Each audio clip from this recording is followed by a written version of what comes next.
lẹ́yìn awuyewuye lórí àmì ẹ̀yẹ obìnrin tó mara mú jù tí wọ́n fún ọkùnrin tó sọra rẹ̀ di ọkùnrin tó sọra rẹ̀ di obìnrin òjijì ní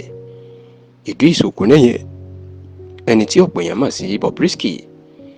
èyí tó wáyé níbi àfihàn fíìmù ẹ̀ fídíò premiere tó ṣe. Gbajúmọ̀ òṣèré tíátà ilẹ̀ Yorùbá ni Ẹniọlá Àjàó ó ti tú àṣírí ìdí tó fi fún Bobrisky ní àmì ẹ̀yẹ náà o, bẹ́ẹ̀ ló ti tọrọ àforíjì báyìí tó sì ti fún àwọn ẹlòmíín ní àmì ẹ̀yẹ ọ̀hún padà. Ẹ rántí pé lọ́jọ́ àìkú yẹn, ọjọ́ Sunday inú ọ̀sẹ̀ tá a wà yìí ni ariwo ńlá sọ nígbà tí wọ́n kéde Bobrisky tí kìí ṣe obìnrin gẹ́gẹ́ bí obìnrin tó mọ ara mú jù, kódà àwọn tó fún ní àmì ẹ̀yẹ tó sì tún gba sọ̀wédowó tó lóyìnbó ń pè ní check mílíọ̀nù kan náírà. Níṣẹ́ lariwo ńlá mà sọ lórí ọ̀rọ̀ yìí débi páwọn èèyàn ń sọ̀rọ̀ sí Ẹniọlá Àjàó àti gbajúmọ̀ ọkùnrin onítíátà ni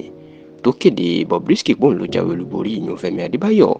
tó sì jẹ́ pé ọ̀rọ̀ náà padà dìjà láàrin Fẹ́mi Adébáyọ̀ àti gbajúmọ̀ òṣèrébìnrin ni Dayọ̀ Amusa, bó tilẹ̀ jẹ́ pé wọ́n ti bá wọn padà parí ẹ̀. Ṣá o, Ẹniọlá tó jẹ́ ọ̀dàdàdàálẹ̀ tó jẹ́ pé òun gangan ni wàhálà náà bẹ̀rẹ̀ lórí ẹ̀, tó jẹ́ pé òun ló ní ayẹyẹ tí ọ̀rọ̀ ti dàrú,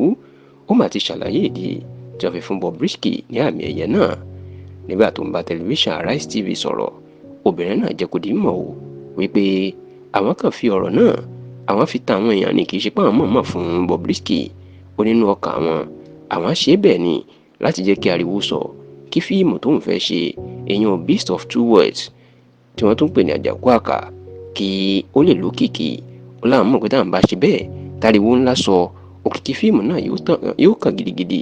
Ìyẹn ló jẹ́ kí àwọn ṣe bẹ́ẹ̀, ṣùgbọ́n táláwọn ò mọ̀ tó lóun ò mọ̀ pé ọ̀rọ̀ náà ó máa padà bẹ́yìn yọ báyìí. Ṣá o,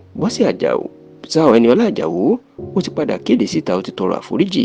lọ́wọ́ gbogbo àwọn tọ́rọ̀ kàn. Ó ní ká má bínú o, bẹ́ẹ̀ ló tọrọ àforíjì lọ́wọ́ ọ̀gá ẹ̀ Fẹ́mi Adébáyọ̀, Dayọ̀ Amusa àti gbogbo àwọn tí ọ̀rọ̀ kàn tí wọ́n ti ń fi ẹnu àbùkù kàn. Kódà ó tọrọ àforíjì lọ́wọ́ Bobrisky fún rẹ̀ náà nítorí pé èpè àtọ̀rọ̀ burúkú tó gbà lọ́dọ̀ àwọn èèyàn nítorí gbogbo síbi ayẹyẹ ó ti pọ̀ jù. Ẹniọlá Àjàó wá jẹ́ kó dì í mọ̀ o wípé nítorí káwọn èèyàn lè mọ̀ wípé àforíjì tó ń tọrọ àforíjì tí òun ti ronúpìwàdà ni àwọn yóò fún ọmọbìnrin méjì tó wà níbi ètò náà ní àmì ẹ̀yẹ ọ̀hún. Ìyẹn pé kì í ṣe Bobrisky ló gbà mọ́, ìyẹn pé obìnrin làwọn méjì táwọn ò fún báyìí ní àmì ẹ̀yẹ tó mara mú jù. Àwọn obìnrin náà ní Bọ́sẹ̀ Àlàó àti obìnrin míì tó sì ní ẹ̀bùn mílíọ̀nù kọ̀ọ̀kan náírà ìní àwọn yóò fún àwọn méjèèjì. Ní báyìí Ẹniọlá Àjàó ti tú àṣírí ìdí tí wọ́n fún Bobrisky ní àmì ẹ̀yẹ ọmọbìnrin tó mara mú jù, èyí tó di ariwo ńlá káàkiri orí ẹ̀rọ ayélujára, tó sì tún ní